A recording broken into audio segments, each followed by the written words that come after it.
em casa. É verdade. Essa observação é bom fazermos, porque nós estamos sem máscara em virtude de estarmos confinados. Sim, sim, claro. Claro. Verdade? É Eu um tenho, prazer. é um prazer muito grande estar aqui com o senhor. Estou à É, disposição. Faça a pergunta que o senhor achar que deve. Vou responder todas. E para mim é um meus prazer estar aqui no agradecimentos. sala. Tudo bem, Gilmar. Meus agradecimentos a você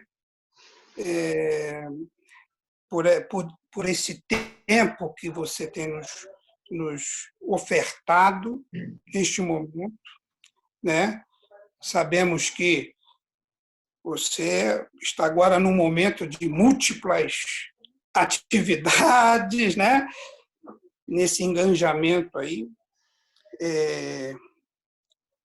no que diz respeito às eleições municipais. É justamente por isso que nós estamos aqui, né?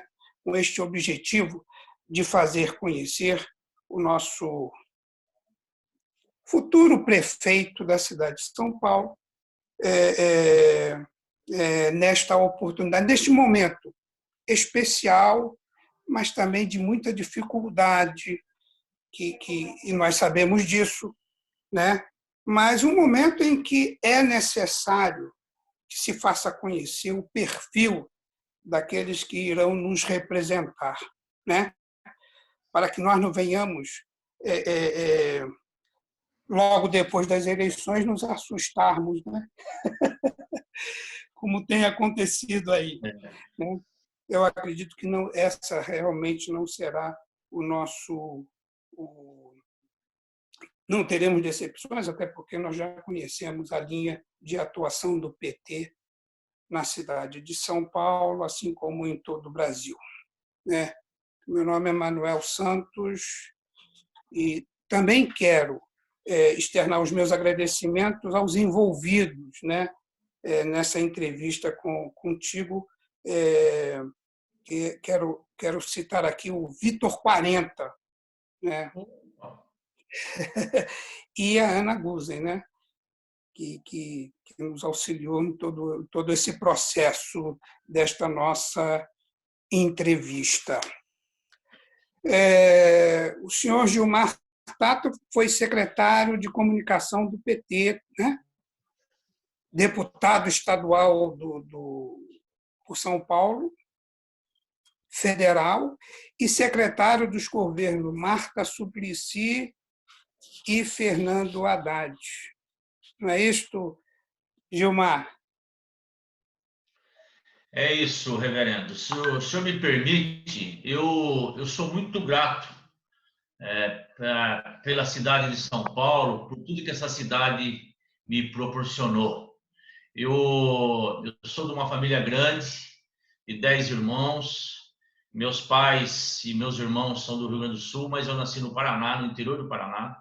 Vim para São Paulo com 13 anos e nós somos de uma família religiosa, todos são católicos e nós sempre aos domingos íamos na missa. Era que meio que uma obrigação, mas meus pais jamais admitiriam a ideia, eu falo meus pais, jamais porque eles já faleceram, infelizmente, admitir a ideia de nós irmos todos domingo na igreja, reverendo. Isso propiciou que eu tivesse contato com a juventude, então eu fui coordenador da Pastoral da Juventude e comecei a discutir os problemas do povo. E logo no início do surgimento do PT. Foi a partir daí que eu comecei a minha vida, digamos, social e política, tá certo? Tive a oportunidade de estudar, sou formado em História, hoje eu sou mestre na área de mobilidade, lá na Poli, da USP, e estou fazendo doutorado. Mas nesse período eu fui presidente do PT na capital, depois eu fui deputado estadual por 2 anos. A Marta ganha a eleição. Eu tive a oportunidade de ser secretário de abastecimento na cidade de São Paulo e implantar um projeto arrojado para 1 milhão de crianças, que foi o almoço e janta nas escolas. Aí eu fui para a Secretaria das Subprefeituras, na época era administrações regionais, era uma estrutura muito arcaica, muito viciada, desde 64, quando surgiram as administrações regionais, e eu implantei a subprefeitura da cidade de São Paulo. Porque eu falo subprefeitura? Porque o rosto do prefeito ou da prefeita são as subprefeituras, que ela está no território, ela está na ponta, principalmente na periferia, e com orçamento, né? Quer dizer, a gente colocou realmente o povo no orçamento. Aí, depois eu fui para a Secretaria de Transportes, que nós fizemos uma grande revolução no transporte, criando o bilhete único, os corredores de ônibus, e mesmo isso no governo da Marta. Depois eu me tornei deputado federal, fui líder da bancada lá na Câmara Federal por 6 anos. O prefeito Haddad ganha a eleição e me convida para voltar para o transportes. Aí nós tivemos a oportunidade de fazer as faixas exclusivas de ônibus, 400 quilômetros, as ciclovias, a Paulista aberta, o passe livre dos estudantes, as linhas noturnas.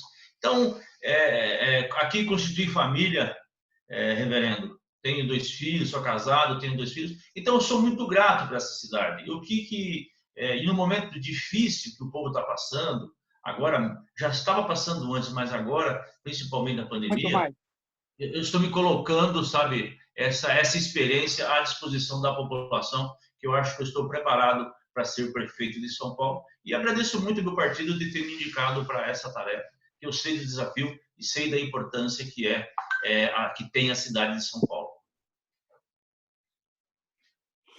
Olha que coisa interessante, muito bom.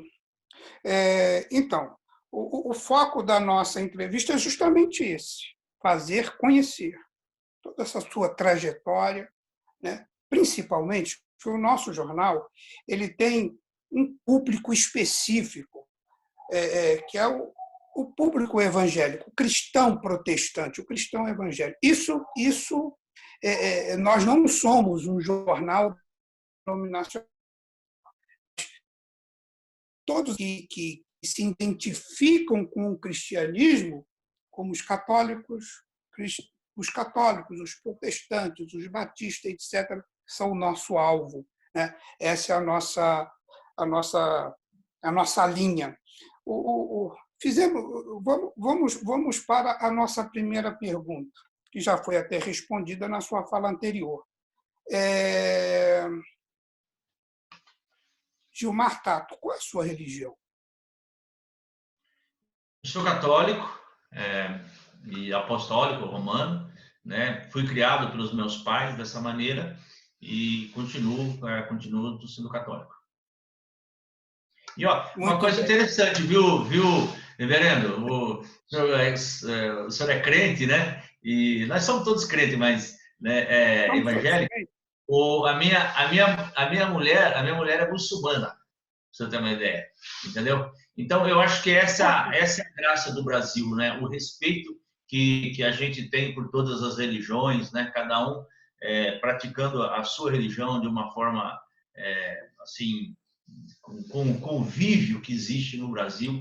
Isso é uma coisa bonita, né? Um Estado laico, um Estado onde respeita todas as religiões. Todos podem se expressar. Exatamente. A tolerância. Mas para a curiosidade. A tolerância está faltando no mundo, né? Tolerância. Eu também fui muçulmano um período da minha vida. É mesmo?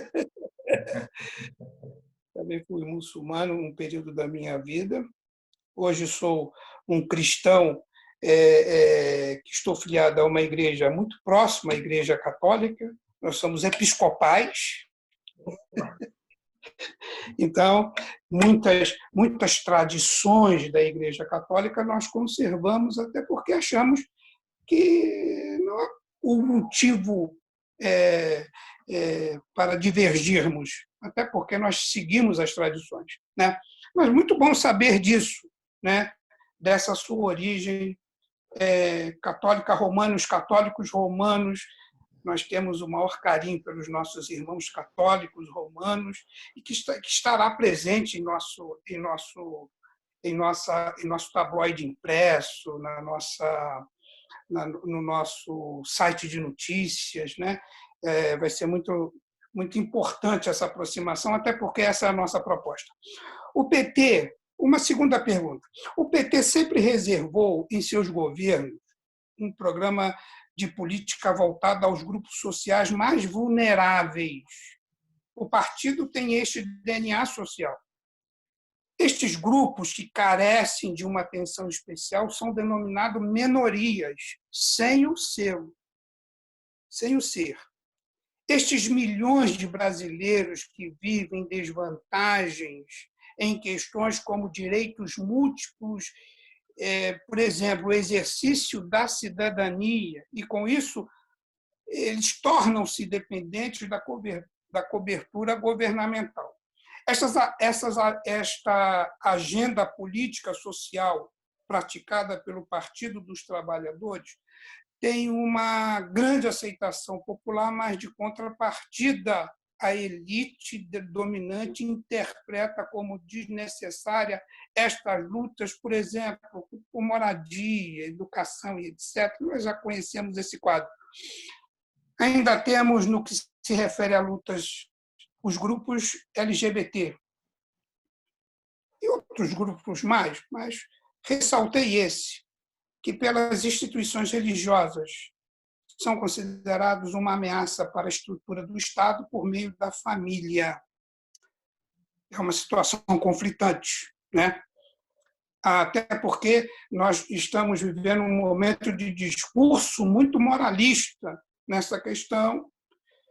Enfim, o que podemos esperar do futuro governo, de um futuro governo seu diante a Prefeitura de São Paulo, no que se refere a estas políticas? Essa é uma pergunta. A segunda será, há um programa de longo prazo para implantações destas políticas ou serão retomadas no estilo de imposição a partir do momento que foram interrompidas pela mudança de governo, né? Existirá do governo petista o cuidado de ouvirem os vários setores da sociedade a ponto de poder garantir novos direitos a estes grupos e, ao mesmo tempo, avançar nos ajustes dos direitos já conquistados? Reverendo, eu parto do princípio seguinte, que nós não podemos pregar o ódio, nós temos que pregar o amor.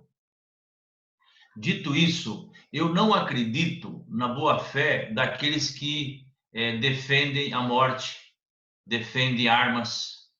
Eu acho que esse não é o caminho que Jesus Cristo nos ensinou.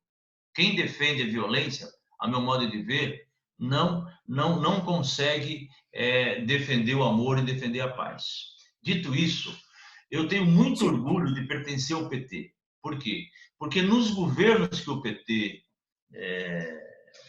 participou e onde o PT ganhou, tanto na esfera federal com o Lula e com a Dilma, nós tivemos políticas públicas que foram assim, determinantes para melhorar a qualidade de vida da população. O presidente Lula, ele foi um presidente que ele veio de baixo, ele não tinha diploma e não tem diploma, mas ele conseguiu incorporar na vida social brasileira 40 milhões de pessoas que não tinham o que comer. Então, isso não é pouca coisa. Nunca foi feito tantas universidades e jovens negros entrando na universidade nos governos Lula, que o Haddad, inclusive, foi ministro da Educação. O programa Minha Casa e Minha Vida, o Luz para Todos, foram a transposição do Rio São Francisco. Então, foram o investimento na agricultura familiar, na alimentação saudável. Isso são programas de quem defende a vida, de quem quer diminuir a desigualdade social. Então, a quantidade de empregos que o Lula gerou no seu governo permitiu que as pessoas pudessem ter um mínimo de dignidade. E aqui na cidade de São Paulo, nos 3 governos do PT, teve isso também. Nós criamos na cidade de São Paulo os CELS, nós criamos os mutirões de moradia, que você falou da moradia, que tem muita gente que mora em submoradia. Nós fizemos o bilhete único, nós implantamos a merenda escolar com qualidade, com todos os nutrientes necessários para as crianças. Nós Nós fizemos com que implantamos aqui na cidade, no Brasil, Luz para Todos, aqui na cidade, nós implantamos a luz de LED, que é justamente para que as pessoas pudessem sair com segurança de casa, chegar com segurança. Então, foram os programas, mesmo programas na área da Cracolândia, das pessoas que estão no mundo das drogas. Esses programas mostram o seguinte: a gente tem um compromisso sério com a vida. E o que eu acho que nós devemos fazer agora? Tá certo? Até porque falta no país lideranças para poder implantar isso. E lideranças e coordenação.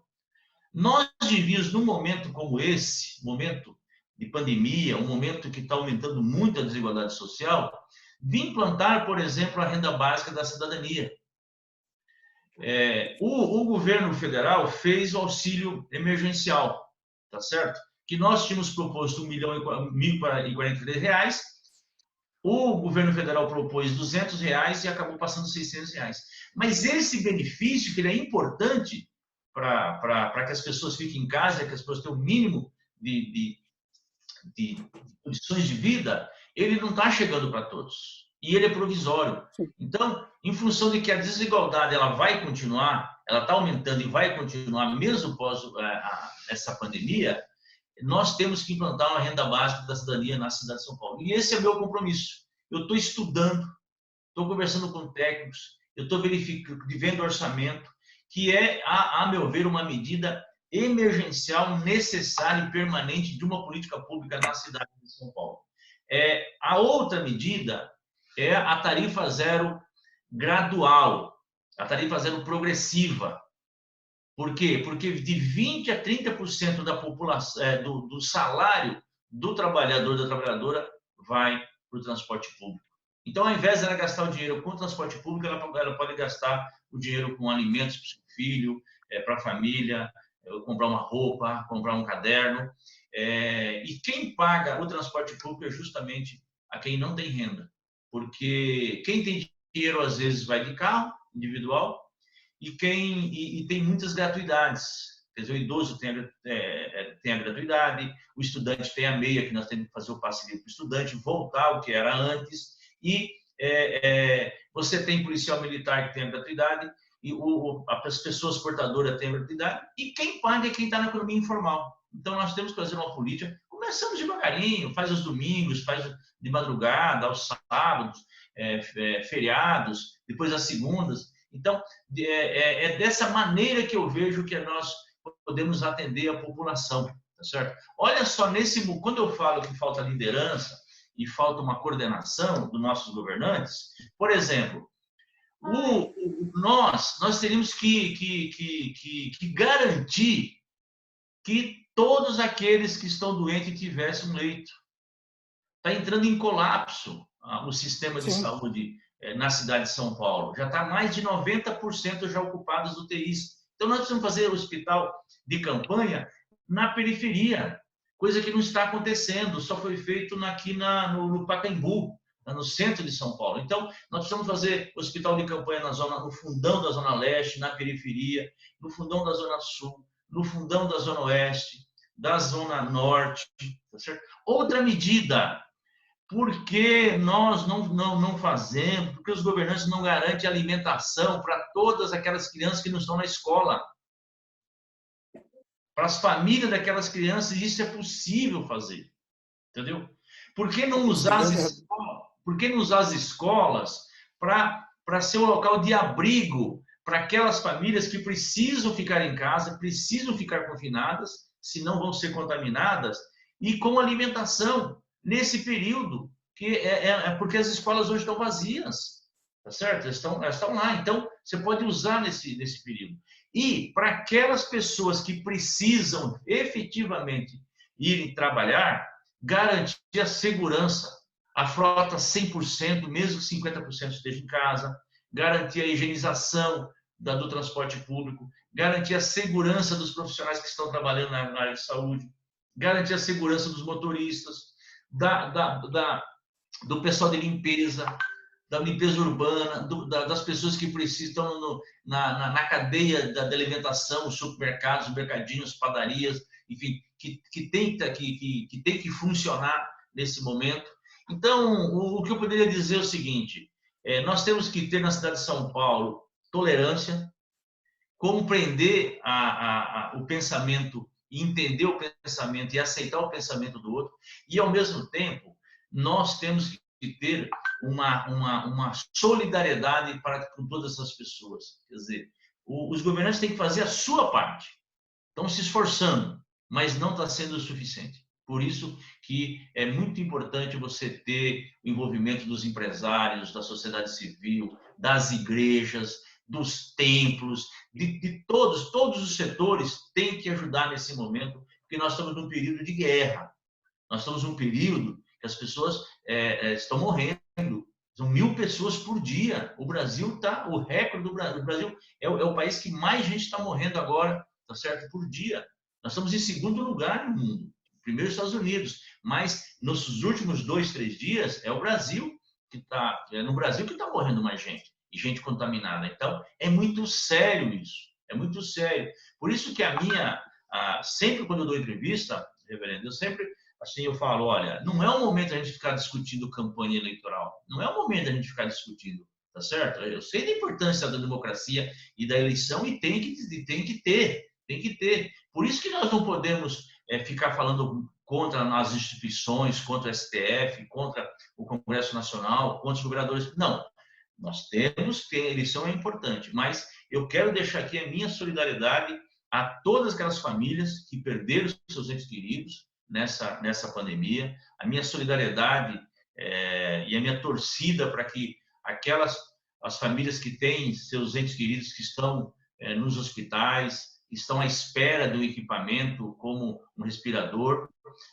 no sentido de pronto recuperação dessas pessoas, porque eu sei o sofrimento que é quando a pessoa tem alguém doente e às vezes não tem um atendimento adequado no sistema de saúde. E falando-se em saúde, graças a Deus no Brasil nós temos um sistema único de saúde, tem o SUS, que se nós não tivéssemos SUS, entendeu? Aí sim a população estava totalmente abandonada. Por isso que nós precisamos ter um Estado forte, um Estado protetor, um Estado que acolhe, um funcionalismo público que realmente esteja preparado para atender essa população. Essa ideia do Estado mínimo é uma ideia que acabou. Nós precisamos da população a mais fragilizada, a mais vulnerável, desde o morador em situação de rua até a pessoa que está no mundo das drogas, que precisa da atenção do Estado, as pessoas que estão na submoradia, as pessoas que estão desempregadas, as pessoas que precisam de um leite e não têm um leite, tá certo? As pessoas que têm o direito de ir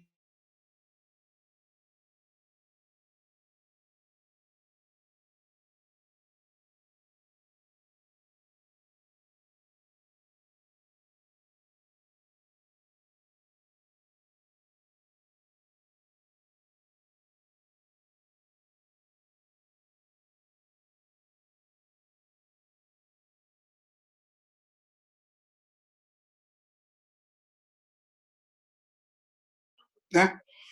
Mas nós estamos aí, imbuídos com o sentimento de ver se nós conseguimos reverter todo este quadro, né? Eu uso muito a ferramenta da oração, enquanto vocês vão usar as ferramentas necessárias para isso. Justamente sobre saúde, que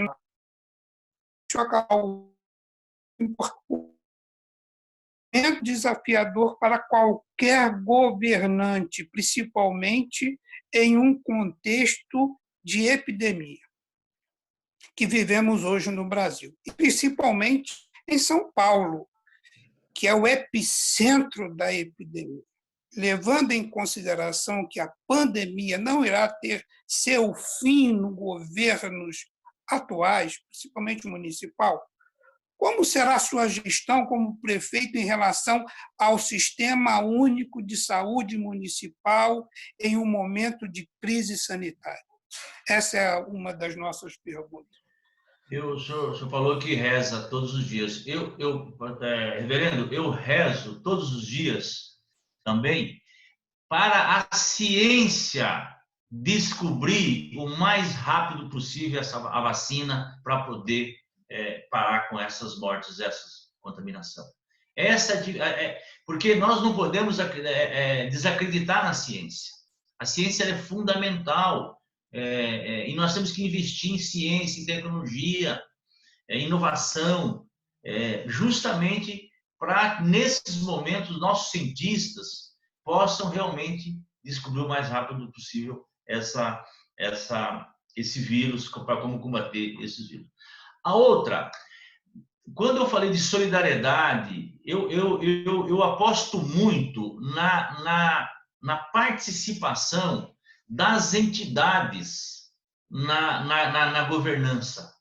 Nós temos que fazer muitos convênios com as entidades comunitárias, entidades do movimento sindical, entidades religiosas, porque o Estado, mesmo eu concordando que o Estado ele é fundamental e ele é necessário, mas ele sozinho não consegue dar conta de tudo, tá certo? Então, nós precisamos dessas parcerias. Em relação ao Sistema Único de Saúde, eu era deputado quando eles acabaram, quando foi votado o fim da CPMF.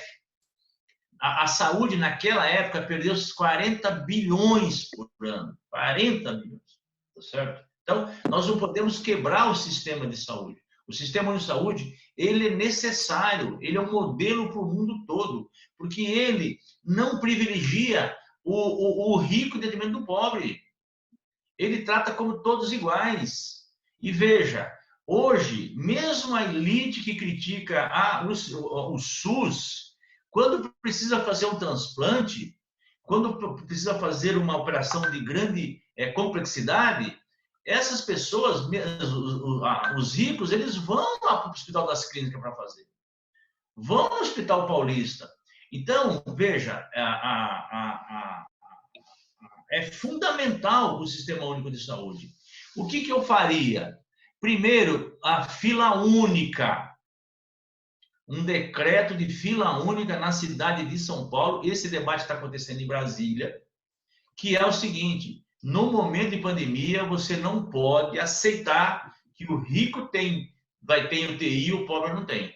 Que o rico tem respirador, o pobre não tem. Então, fila única para todos os leitos e todas as UTIs na cidade de São Paulo. Significa que o setor privado vai ter que entrar na fila única do SUS. Segunda coisa que eu já falei, nós temos que montar um hospital de campanha na periferia de São Paulo. Sim. Eu sou um candidato de periferia, eu sou um candidato da região distante da cidade. Essa é a minha origem, tá certo? Então, você precisa estar atendendo a ponta.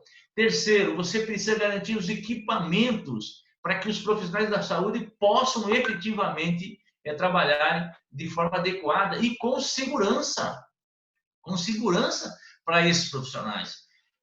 Quarto, você precisa contratar mais gente, mais médicos, mais enfermeiros, mais assistente, mais funcionários na área de limpeza, que é para garantir que essas pessoas não sejam contaminadas, que tem uma parte que está sendo contaminada por falta, inclusive, de equipamentos.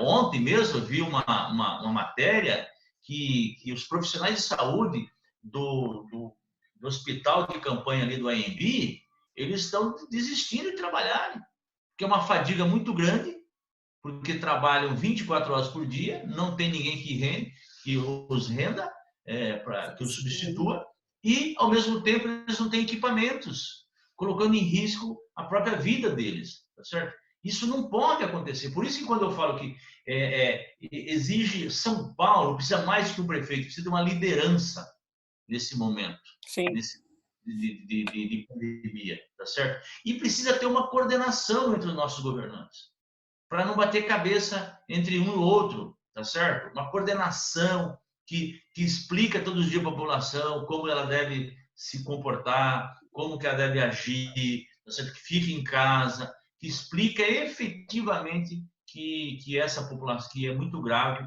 esse coronavírus e que ela precisa ficar em casa, mas também precisa dar condições para que as pessoas possam ficar em casa. porque ninguém vai ficar em casa com o filho e com a filha se a filha não tem um leite para tomar, se não tem comida para comer, tá certo? Então, por isso que precisa o Estado dar assistência para essas famílias. É verdade. E falando de saúde, educação, que são os temas principais, né, de um governo, eu acredito nisso. O coronavírus em São Paulo, como em todo o Brasil, ela acaba expondo uma situação muito dramática no que diz respeito à questão de moradia. Existe um déficit muito grande de moradias em São Paulo, todos nós já sabemos disso. E existe uma questão até bem enigmática, porque as pessoas muitas das vezes têm onde morar, mas são moradias sem infraestrutura nenhuma, né? E esse quadro acontece justamente na periferia. Nossa pergunta é a seguinte: estamos já chegando na fase final da nossa entrevista. Nossa pergunta é a seguinte: dentro deste quadro, qual o seu projeto de moradia direcionado a esta população?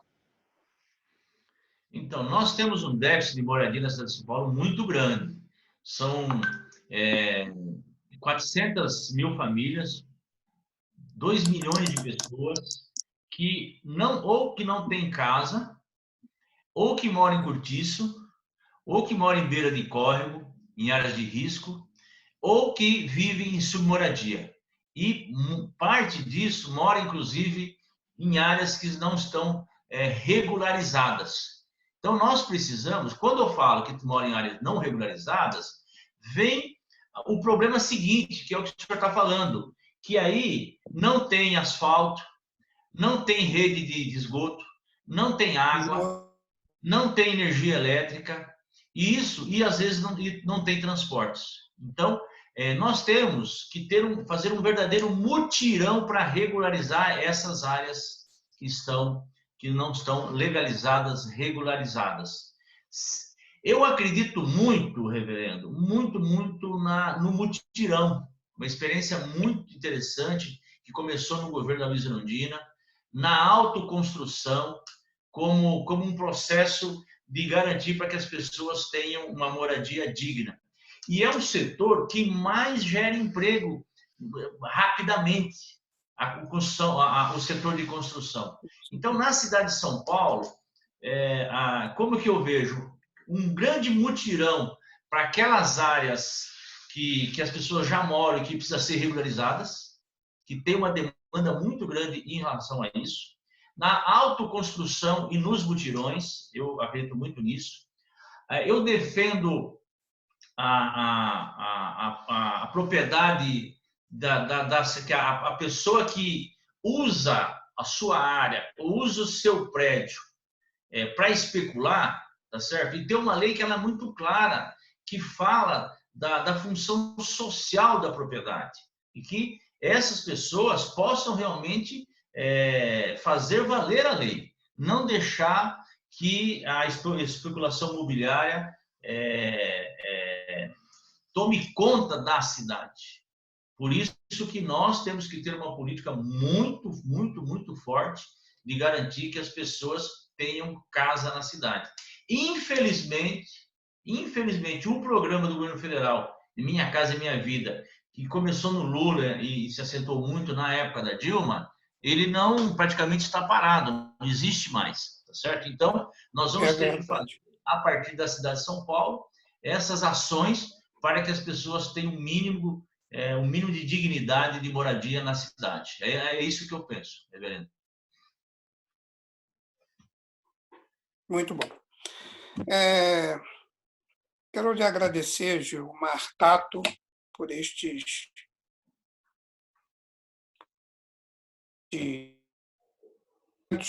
sobre questões respeito à nossa cidade, a cidade de São Paulo. E quero parabenizar você por essa visão, né? E espero que em outras oportunidades nós venhamos estar aí lhe entrevistando também, né? Espero sucesso nessa sua caminhada rumo a este objetivo, que nós esperamos que você tenha o êxito necessário para colocar tudo isso em prática em favor do nosso povo tão sofrido. Eu que agradeço a oportunidade, reverendo, pela entrevista. Quero visitá-lo, tá certo, pessoalmente, assim que passar essa pandemia, e dizer que a gente está à disposição, tá certo, para tirar dúvidas, e o nosso compromisso é compromisso com a vida. A minha história, ela tem muito a ver com isso, tá certo? De gente que veio de baixo, de gente que começou desde criança a trabalhar, porque na época, família grande, os pais criavam filhos, na verdade, para poder trabalhar na roça, e de gente que começou aqui na cidade de São Paulo a trabalhar com carteira assinada com 14 anos, que na época podia, né, nos anos 70, e espero que a gente possa trabalhar em prol do povo da cidade de São Paulo para amenizar o seu sofrimento, que é para isso que a gente luta, para estar junto com o povo sempre. Muito obrigado pela oportunidade, um grande abraço, bom trabalho. Estamos à sua disposição, sempre à sua disposição. Obrigado.